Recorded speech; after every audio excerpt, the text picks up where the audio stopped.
Bismillahir Rahmanir Rahim. Alhamdulillah wa salatu wassalam ala Rasulillah wa ala alihi wa sahbihi wa man wala.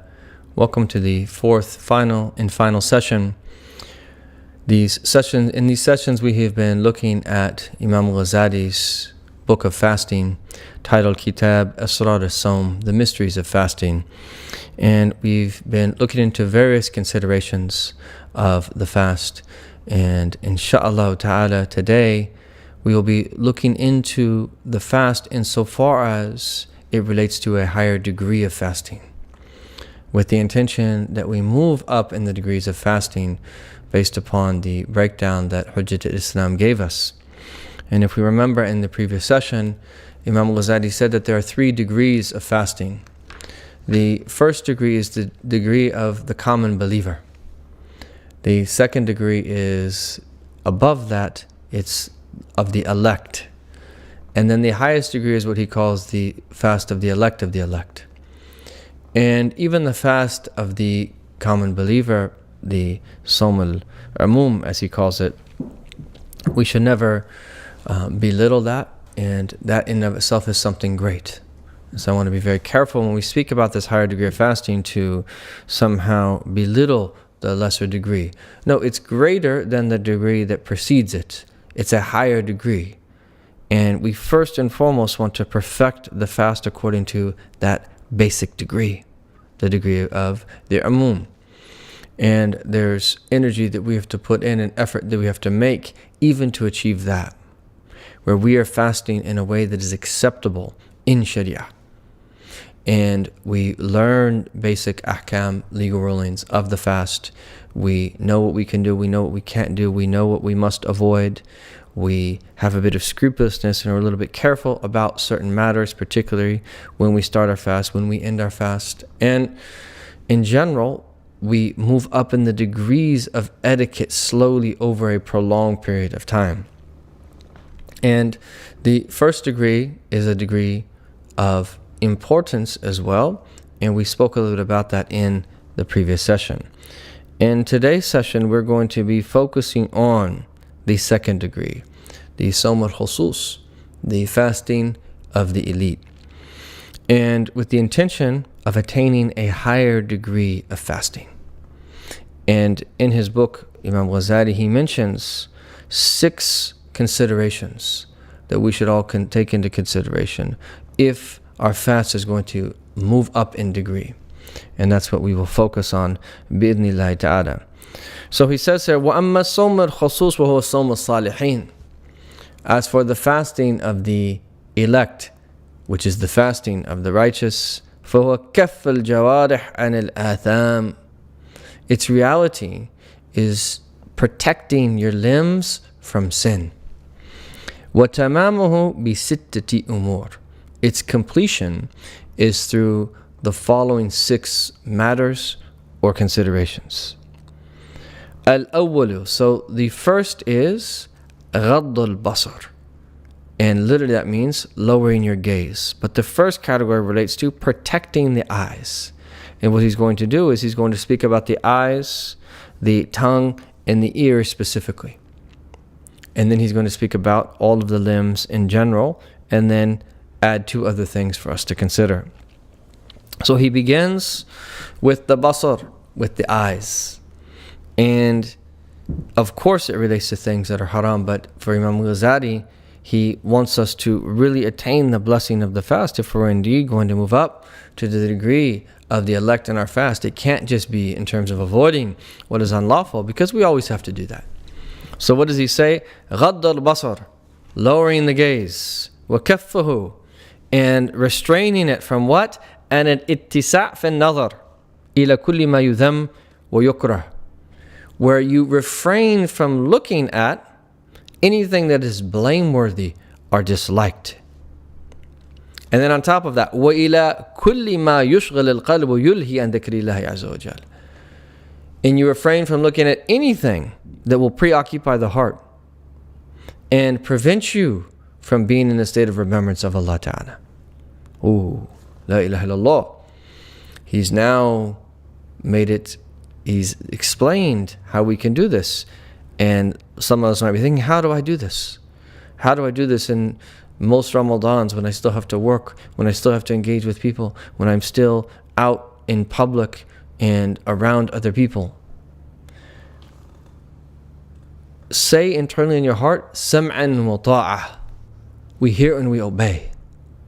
And believe that this is something that is possible. Place your trust in Allah. Learn the requisite knowledge of how you can do it given your circumstances, and do your best and put energy in. And the more you struggle with this, the more Allah will guide you to the way for you to do it. If that's your reaction, that's very different than like, I can't do that, it's too difficult. Accept it in your heart, desire it, want it, believe in it, hope for it. Place your trust in Allah to attain it. Make dua.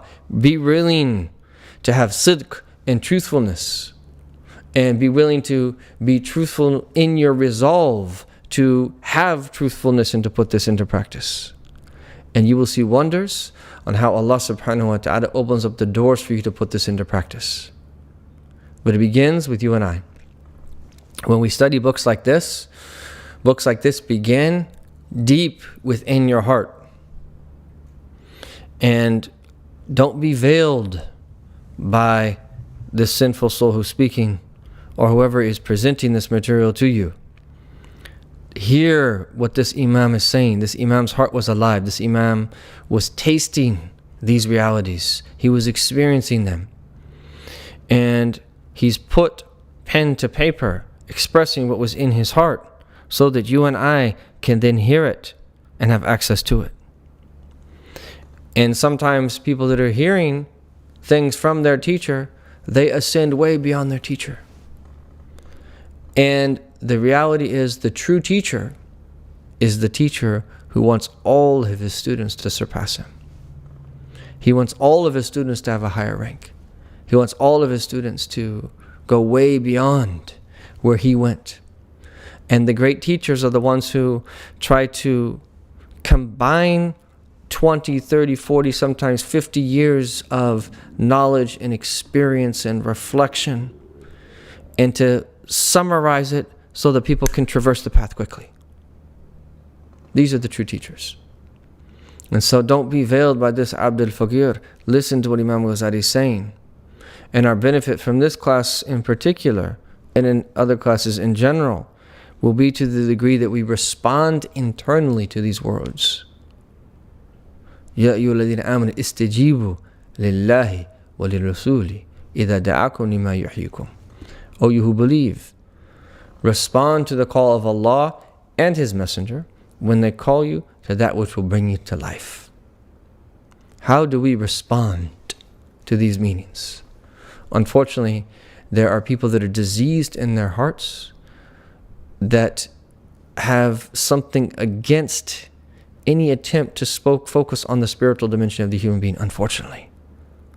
And people put into question this science, or might even put into question this book, may even put into question this author. And that's something that has to be remedied at the depth of our being. Whereas when we hear these words, if our response is one of, I believe that, I want that, I would like to strive for that. Yes, that seems hard. That's okay. It's okay to seem hard. We can't attain this overnight, but we first must know that it exists. And then we slowly work towards it. That's a very different response than someone who's just closed off from the beginning. Listen to what Imam Ghazali is saying with the depth of your being. Don't let anything get in the way. And if you have a question that you don't understand something, ask that question. Get that resolved. Get the matter clarified so that these words can be planted in your heart. But the likeness of someone who turns away from these meanings is like trying to plant, it's like someone, you plant a seed, but you put it on concrete, you put it on some type of surface that is not the right surface for that seed to start to grow. Let these words be planted in your heart and do everything that was mentioned. And if you believe in them and you want them and you hope for them and you pray to Allah for them, and one of the main components is you love the people who are actually like this, and then you do your part, you will find wonders in how Allah subhanahu wa ta'ala enables you to put this into practice. And every time, every single individual that starts to live according to these meanings,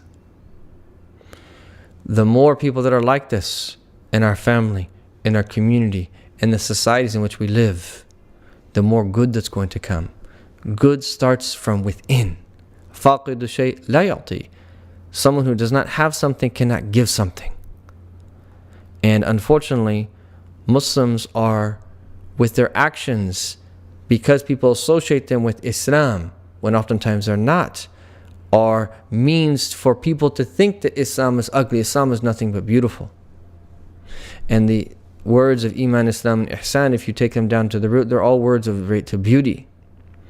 And so if anything other than beauty is emanating from a believer, there's something fundamentally wrong with that person, not with the religion. So let's open our hearts to these meanings. And so he's saying,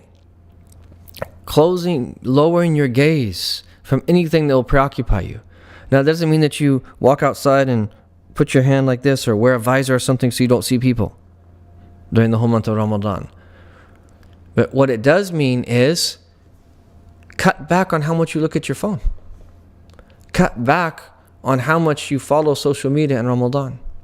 Cut back on how many YouTube videos that you watch. Now, if you're watching the right thing and you're using it for the right purpose, that's different. That's good. We're supposed to be using technology to learn and to improve our state. But one of the signs that we're sincere in that, once a lot of these restrictions are lifted, let's go to learn in person. Let's go down to the CMC and learn in person from the scholars that they have there, from the teachers that they have there. Let's attend local classes wherever we might be. And if the only way that we can access the classes online, then let's also do it. Let's do that online and study locally wherever we might be. But let's bring life to these meanings in the way that we can. And to the extent possible, if we want our fast to be a higher degree of fasting, we have to be careful about what we look at during the fast. And the whole purpose of training ourselves during the fast to refrain is so that when we're not fasting, we still are linguistically fasting, i.e. we're still refraining because we've taught ourselves how to be people of taqwa. And the eye is one of the quickest inroads to the heart. It's one of the quickest ways to spoil what's in the heart. How many times have you and I watched certain things, a little bit later we're praying, we're supposed to be reflecting upon the Fatiha or the tasbihat that we're reciting in the prayer, and we have an image come to our mind about something we watched. We are dramatically impacted by what it is that we see. And Imam Ghazali is teaching us that when it comes to the higher degree of fasting, much of it relates to how it is that we control what it is that we see. And then he quotes a hadith related in the collection of At-Tabarani and Al-Hakim that the Prophet ﷺ said, "An-nadhratu sahmun masmumun min sihami iblis." A gaze, i.e. to something that is unlawful, is a poisoned arrow from the arrows of Iblis, Shaitan. فَمَنْ تَرَكَهَا خَوْفًا مِنَ اللَّهِ. Whoever leaves that unlawful gaze out of fear of Allah, آتَاهُ اللَّهُ عَزَّ وَجَلَّ إِيمَانًا. Allah will give that person faith. يَجِدُ حَلَاوَتَهُ فِي قَلْبِهِ. He will give him faith that he finds its sweetness in his heart.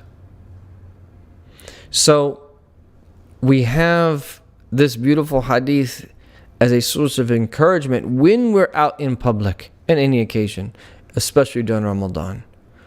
The more that we lower our gaze from anything that's going to distract us, let alone from something that's haram, the more iman that Allah Ta'ala is going to give us, the more we'll experience sweetness of faith. And then he quotes a hadith, and there's weakness in the chain, where it's narrated that our Prophet ﷺ said, "Khamsun yufattirna as-sa'im." 5 things break the fast of the one fasting.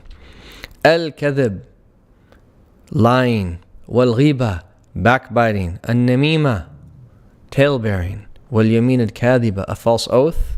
وَالنَّظَرُ بِشَهْوَةٍ, looking with desire. And generally speaking, the scholars interpret this hadith as meaning يُفَطِّرْنَ الصَّائِمِ, it breaks the fast, i.e. it takes from the reward of the fast. And there is a minority that understood it slightly differently, but that's the primary meaning. It takes from the reward of the fast. And so the first four relate to the tongue, which is the next consideration and the next matter that Imam Ghazali is going to discuss. But here, an-nadhr bi-shahwa, looking with desire. And so if we want to reach the higher degree of fasting, we have to control the sensory that we allow into our hearts, which primarily comes from the eyes and the ears. But he began with the eyes. But the second matter, or the second consideration, is protecting the tongue. And so here Imam Ghazali says, حفظ اللسان الثاني حفظ اللسان. The second matter is to protect the tongue from what? عن الهذيان. Hadayan is just empty speech, useless words, prattle. والكذب, which just came in the hadith, lying, ghiba, namima, backbiting, tale-bearing. والفحش, speaking indecently. والجفاء, speaking coarsely to people. والخصوم والمراء, quarreling, arguing with other people. And so protecting the tongue, he mentioned examples, but really from all of the maharim al-lisan, all of the prohibitions of the tongue, and not just the prohibitions, things that we really shouldn't be speaking about that are disliked or inappropriate, and then even beyond that, useless speech. So one of the signs that we have reached a higher degree of a fast is that we're very careful about what it is that we say. Now, it's actually that's something that is not permissible to do, to remain silent all day long, not speak to anyone. No, you're supposed to speak with certain occasions.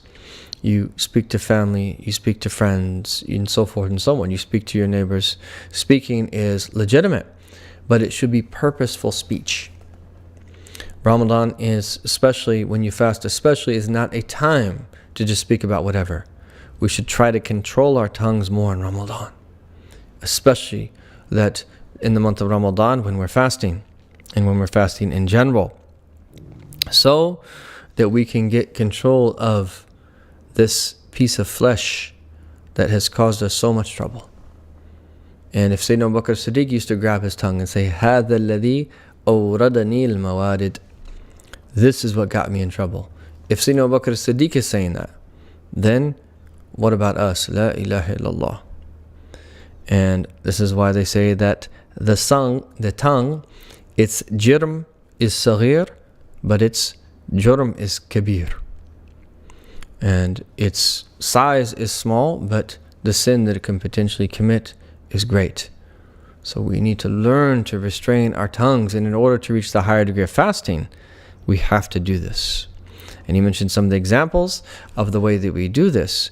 But وَإِلْزَامُهُ السُّكُوتِ, and so it's not just about restraining, it's putting it in a position where it can learn to be silent and not speaking when we want to speak. وَالشُّغْلُ بِذِكْرِ اللَّهِ, and preoccupying it with the remembrance of Allah subhanahu wa tilawatul Qur'an, recitation of the Qur'an. فَهَذَا صَوْمُ اللِّسَانِ. This is what it means for the tongue to fast. And then he quotes Sufyan al-Thawri as saying, الْغِيبَةُ تُفْسِدُ الصَّوْمِ. Backbiting will corrupt one's fast and render it null. And that other scholars have said, خَصْلَتَانْ تُفْسِدَانَ الصِّيَامِ. Two traits, they corrupt the fast, i.e. render it invalid. الْغِيبَةُ وَالْكَذَبُ, backbiting and lying. And so we are taught that when we're fasting, we don't even get involved in the conversation of someone who wants to argue with us. The blessed hadith of the Prophet ﷺ, it's in both Bukhari and Muslim, when the Prophet said, إِنَّمَا الصَّوْمُ جُنَّةٌ, fasting is a protection. Junnah, it's a protection. فَإِذَا كَانَ أَحَدُكُمْ صَائِمًا, if one of you is fasting, فَلَا يَرْفُثْ وَلَا يَجْهَلْ, let him not speak indecently and let him not act ignorantly. وَنِمْرُؤٌ قَاتَلَهُ شَاتَمَهُ. And if anyone fights him or insults him, فَلْيُقُولْ, let that person fasting say, إِنِّي صَائِمْ إِنِّي صَائِمْ, twice. إِنِّي صَائِمْ إِنِّي صَائِمْ, emphasizing. Tawqid lafzi, I'm fasting, I'm fasting. In other words, the Prophet ﷺ didn't even say to respond to them. Tell them, I'm fasting, I'm fasting. And there's difference of opinion. Do you say this in your heart and you just indicate that, or do you actually say this? And the dhahir of the hadith is that you actually say it. And the point here is, you don't even get involved in rebuttal or returning words to them. You just simply say that I'm fasting, i.e., I'm trying to reach a heightened state of awareness and consciousness. I'm trying to fast like the fast of the righteous, where I'm not meddling in these worldly affairs that are not worth arguing over to begin with. Now, and then he mentions the story of the two ladies, and that we know that when it was said to them that qi'a, that both of you vomit what you two have eaten, and both of them, a'udhu billah, vomited into the container, and that they vomited blood and flesh until it was filled. And then people are amazed at this, and this is of course disgusting, but this is because riba is disgusting. And then the Prophet ﷺ said, these two women, they fasted from what Allah had made permissible, and then they broke their fast on what Allah Tabarak wa Ta'ala had forbidden. And one of them sat with the other, and they started backbiting people. And he says, this is what they have eaten from people's flesh. Wa'udhu billah. Think about that. That's disgusting, and it is because backbiting is disgusting. And may Allah Ta'ala bless us to rid this from our lives, to rid our tongues from this, rid our communities from this. Think about how many problems are caused because of backbiting. Think about how many relationships are broken because of backbiting. Think about how much good is prevented from backbiting. It's a very serious matter. So that is the second matter. Second consideration is restraining the tongue. The third is restraining the ears. كف السمع عن الإصغاء إلى كل مكروه. So we prevent our ears from hearing anything that is disliked, let alone anything that is unlawful. And then Imam Ghazali gives us a principle. لأن كل ما حرم الله قوله حرم الإصغاء إليه. Everything that Allah has forbade us from saying, He's forbade us from hearing. So anything that is haram to say is haram to hear. And he says, for this reason, that Allah subhanahu wa ta'ala mentions about the one who hears the lie and puts it in the same category, i.e. of unlawfulness, of the one who eats haram. سَمَّعُونَ لِلْكِذِبِ. Those who hear often lies, or listen to them often. أَكَّالُونَ لِلسُّحْتِ, to eat often that suht, which is haram. That كُلُّ لَحْمٍ نَبَتَ مِنْ سُحْتٍ فَالنَّارُ أَوْلَى بِهِ. That all flesh that has grown from haram food intake, the fire has more right to it. Nasallahu ta'ala salam wa afiyah. So here that we know eating haram is something that's forbidden, but here those who listen, and sama' is a sifa mubalagha, who listen that abundantly or often to lies, but just listening is sinful, even if they're not the ones who are saying it. And indicating that, as it is said in the hadith, that al-mughtab wal-mustami' sharikan fil itham, the one who backbites and the one who listens are both partners in sin. Both of them, nasallahu ta'ala sama wal afiyah, are sinful. So learning to control what it is that we hear. So Imam Ghazali has spoken about our eyes, he's spoken about our tongue, and he's spoken about our ears. And then the fourth is all of the remaining limbs. كَفُّ بَقِيَةِ الْجَوَارِحِ عَنِ الْآثَامِ. Restraining, protecting all of the other limbs from sinning, including the hand, the feet, the stomach, and so forth and so on, from all things that are disliked. And then he specifically speaks about the stomach. And he says we need to be careful about eating shubuhat, food that is of a doubtful nature, when it comes time to breaking the fast. And so he says that there's no true meaning to the fast, which is essentially about abstaining from what is lawful, that if we're then going to break our fast on something that is unlawful. And he says this is like someone who is trying to build a palace, but then destroys an entire city. And so he says that halal food harms by the amount of food intake, not by the food itself. And the whole point of fasting is to cut back on your food intake.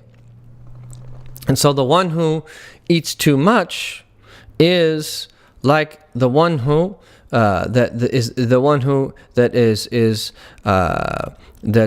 abandons eating too much and then replaces it with that something that is actually unlawful, is like someone who avoids taking a certain remedy too much out of fear of getting sick and then takes poison. The haram is like it's like poison. And Imam Ghazali gives us this way to think about the haram. And he says is that enjoying the dunya, he says it's if you're enjoying the dunya for the sake of the dunya. He says the reality is, and excuse me for the vivid metaphor that I'm going to put forward, but this is what Imam Ghazali says: enjoying the dunya just for the sake of enjoying the dunya, not as seeing it as being a blessing from Allah Ta'ala, but just enjoying the dunya for the sake of enjoying the dunya. Its reality is someone who bakes a beautiful cake, let's say, for you.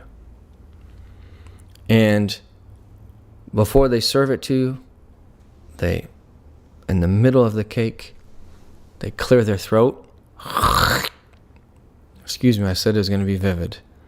And then they clear their throat, and what's in their throat comes out, and it's right in the middle of the cake. And they spread it all around, and then they put the top of the cake on, and they put the icing on, and then they serve it to you. And as you're eating it, everyone's enjoying the delicious cake, and no one really knows what's happening. But those who are aware of what's actually in that cake will be utterly disgusted. But those who don't know just think it's a delicious cake. That's for dunya, for the sake of dunya. Something that's unlawful is like it's like poison. It will kill you. It will harm you utterly. Or another way Imam Ghazali said, it's like fire burning your skin. This is how we can think about the haram as a way of warding it off from us, as a way of cutting off the internal inclination that we might have towards something that is haram. You think of it as poison, deadly poison. You think of it as fire, something that's going to harm you greatly. And so that this is how he presents this. And so he says that we have to be careful about the type of food that we eat and make sure that it's lawful. The next etiquette, he's going to speak about not eating too much of halal food. But his whole point here is that we need to be careful, make sure we're eating food that's halal first and foremost when we are breaking our fasts. And this is really an area where within reason and in a balanced fashion, we could put in a lot of work. And alhamdulillah, increasingly we have different things that are helping us, whether for instance, in the United States of America, I don't know, it's not actually just in the United States. There's apps now that you can have that where people have actually verified certain products and so forth. And some of these products are sold not only in the US, in different places, that help you determine whether that product is halal or not. And within reason and in a balanced way, these things are good without that going so much into detail where you're on the verge of going crazy about everything it is that you eat. And in general, trying to avoid certain types of food, trying to the extent possible, eat at home and being careful about where you eat out. These things are good. And everything has to be put in its proper place, though. But especially when we're fasting, we want to be especially careful about the food that we put in our bodies. And then he quotes a hadith. It's from the Muslim Imam Ahmad, and where the Prophet ﷺ says, by way of warning, كَم مِّن صَائِمٍ لَيْسَ لَهُ مِن صَوْمٍ إِلَّا الْجُوعُ وَالْعَطَشِ. How many a person fasting, the only portion that they have from their fast is that they went without food and drink, that they were hungry and thirsty. And he says there are three different ways to interpret this hadith. He says the first is, this is the one who fasted during the day and then broke his fast on haram food. And the words of the Prophet ﷺ was a reference to that. The second, he said, is that someone who refrained from eating halal food during the day, but then broke their fast on the flesh of people through backbiting, which was haram. He said the third interpretation is that this is the one that fasted from food and drink, but committed other sins with their limbs. So we don't want to be from those people who just simply don't eat or don't drink. We want our fasting to be accepted. We want our fasting to be a means for us to draw near to Allah subhanahu wa ta'ala. And so then the fifth consideration for us to reach a higher degree of fasting is, Imam Ghazali says, Allah yastakthar min al-ta'am al-halal waqt al-iftar. When we're breaking our fast, we don't eat too much, to the point بحيث يمتلئ جوفه, where our stomach is just full. And he says that the most detestable container is a stomach that has been filled with halal food, let alone haram food. Haram food will prevent your du'as from being accepted. Haram drinks will prevent your du'as from being accepted, as we learn in a hadith, that the most detestable container is a stomach filled of halal food. So we need to learn to cut back. And I always like to remind ourselves, we should be losing weight in Ramadan. We should not be gaining weight in Ramadan. We should be losing weight in Ramadan. And we should weigh ourselves before the month. And we should weigh ourselves after the month. And if we're gaining weight, it's a problem. There's something deficient. And if that's how it was in the past, we need to do something. And this is the general state. In some physical bodies, there might be exceptions to that rule. But in general, we should be losing weight in Ramadan. And so his whole point here is, when he's talking about cutting back on our food intake, he said, how can you benefit from the fast when the purpose of the fast is to overpower the enemy of Allah, to break the desire? And then when you break your fast, is that you make up for all of the food that you missed during the day.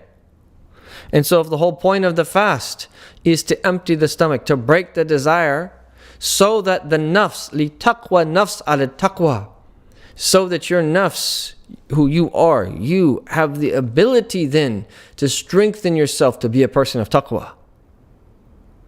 Whereas if you just eat too much, that sometimes you'll actually, when you've now broken your fast, increase the amount of desires that would come to your heart. And this is the whole point of fasting.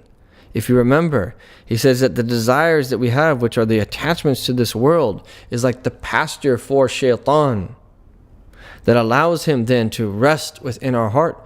And if we cut back on food and drink and other desires, is that it limits shaitan's access to us.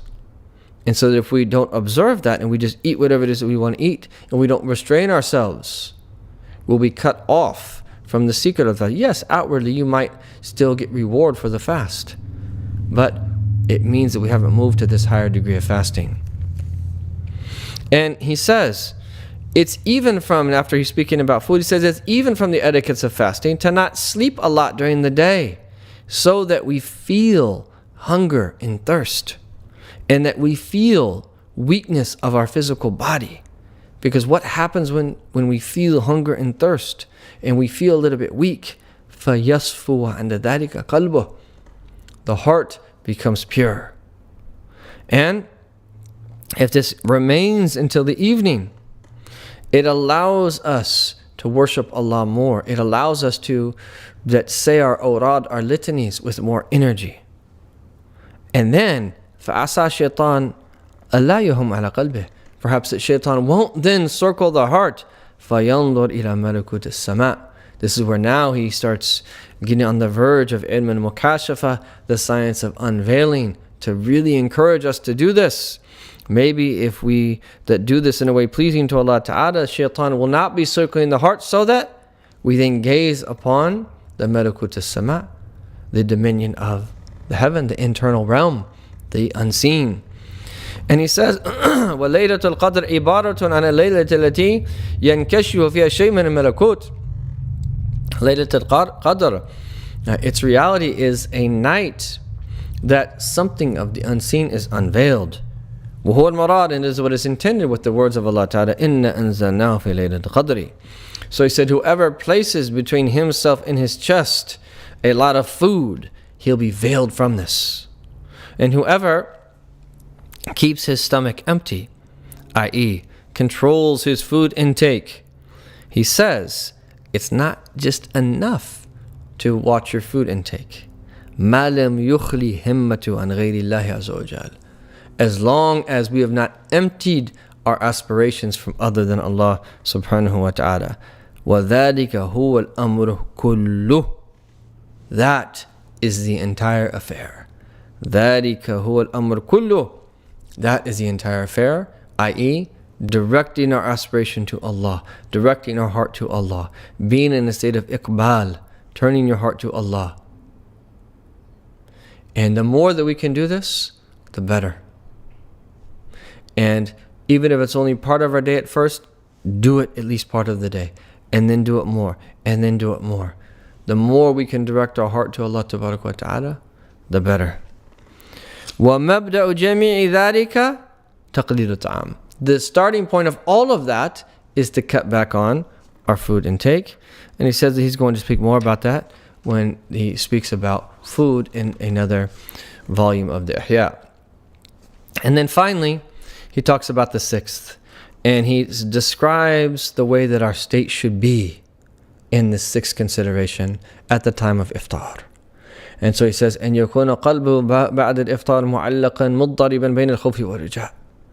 So as we break our fast, the adhan goes off, we say the dua, and we then start to eat a date, and we've now broken our fast. Internally, you're with people, and you're doing different things, but internally, bring to heart, Ya Allah, hope and fear. You go back and forth between hope and fear. Hope that Allah Ta'ala accepted your fast. Fear that Allah Ta'ala didn't accept it and rejected it. And hope that Allah has accepted it so that we can be from those who are close to Him. Fear that Allah Subhanahu wa Ta'ala has not accepted it and that we're going to be distanced. And he says, this should be our state in every act of worship that we do. This should be our state in every act of worship that we do. May Allah Ta'ala give us tawfiq to do this.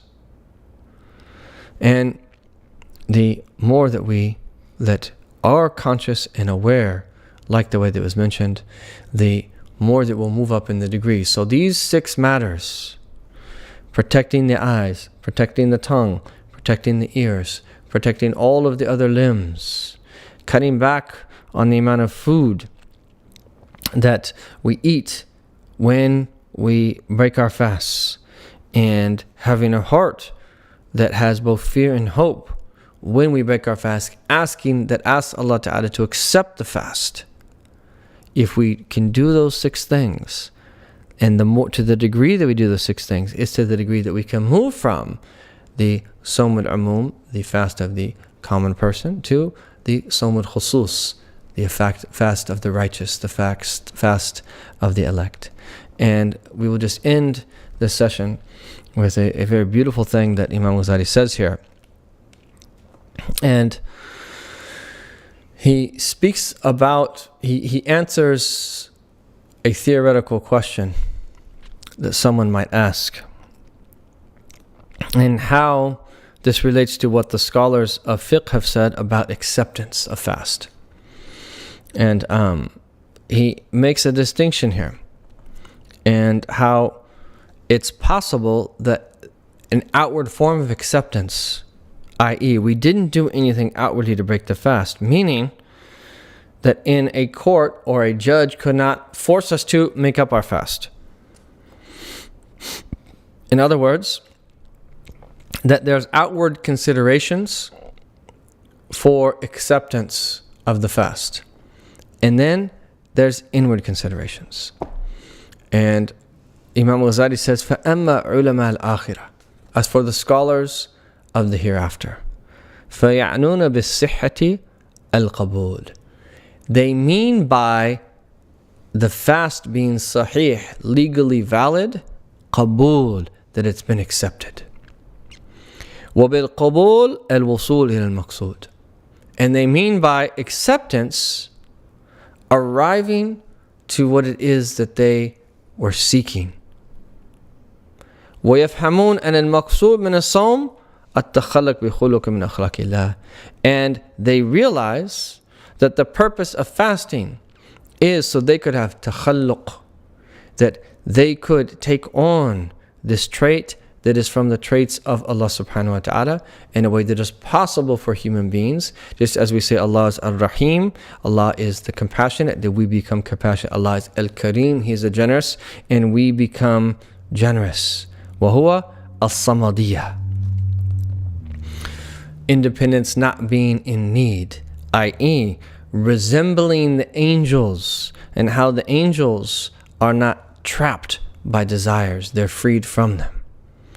And so, if we can start to resemble the angels, this is where the spirit will then start to dominate the heart, and the nafs will then become purified, and we'll start to experience the sweetness of faith and move up in the degrees of certainty and be prepared to meet our Lord in any given moment, because we'll be detached. And so what a blessing it is to have this great form of worship, and what a blessing it is to have a month of the year that we do it for its entirety, either 29 or 30 days. Ramadan is a madrasa, and the primary form of worship that we do is we fast and we abstain and we refrain, so that we can learn to be people of taqwa, so that we can resemble the angels, so that we can move up in degrees of closest to Him subhanahu wa ta'ala, and then pollinate our hearts with His remembrance. And the greatest remembrance is to recite His book subhanahu wa ta'ala. And when we combine siyam and qiyam, both fasting with standing in prayer, reciting His book subhanahu wa ta'ala, and praying to Him, and all of the other bodily movements of the prayer with their spiritual meanings, we are then preparing ourselves for the greatest good of all, which is knowing our Lord subhanahu wa ta'ala. May Allah tabarak wa ta'ala give us tawfiq, and to bless that this month of Ramadan for us all, accept our fasts and accept our prayers, and inshallah may it be the means of the greatest good for all of us and our families and loved ones, and to be a means inshallah ta'ala for that faraj and relief to come to the ummah of our Prophet sallallahu alaihi wasallam, and for tribulations to be lifted and calamities to be alleviated. Fi khayr wa fa'afiyah, wa sallallahu ala sayyidina Muhammadan wa ala alihi wa sallam, alhamdulillahi rabbil alameen. So we'll just look at a few of these questions bi'idhnillah.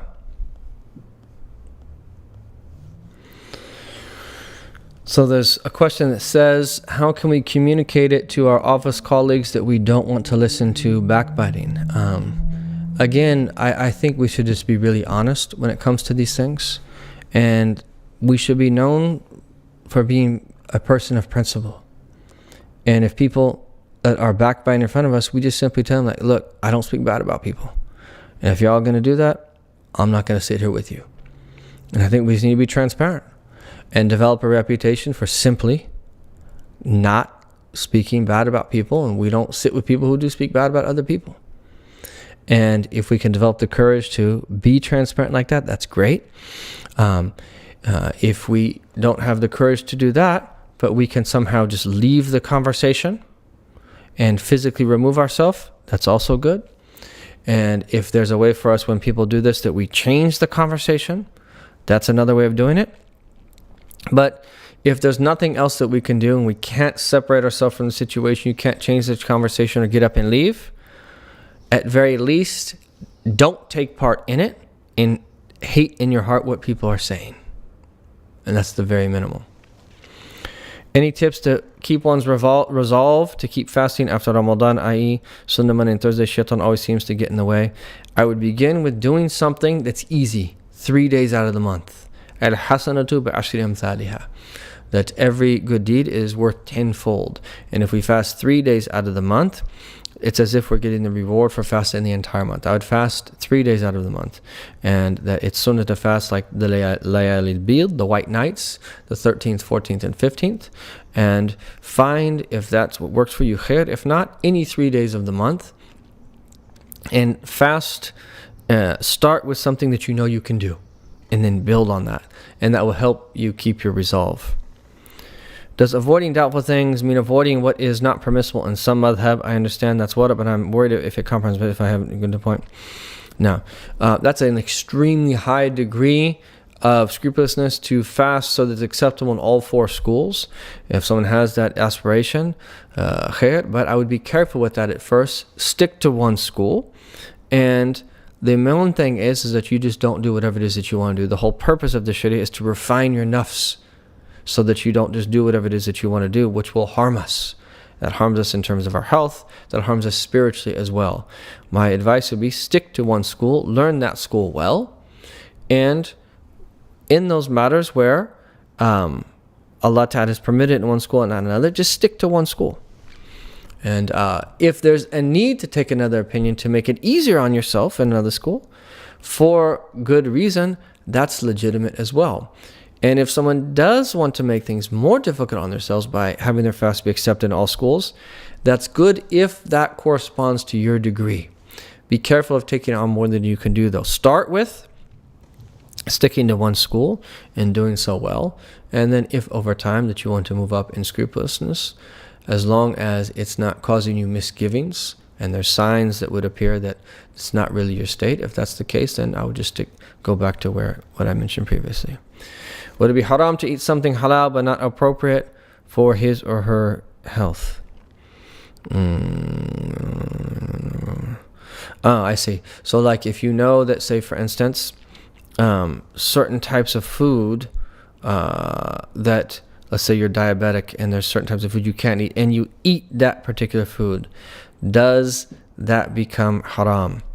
That's a very good question. I'm hesitant to answer that.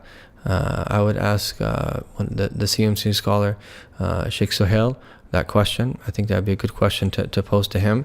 And in general, the principle is if you know something is definitely going to harm you, and then it becomes unlawful to do so. But does that apply in instances where like there's health conditions? Then yeah, I would prefer that you pose that question to Sheikh Suhail.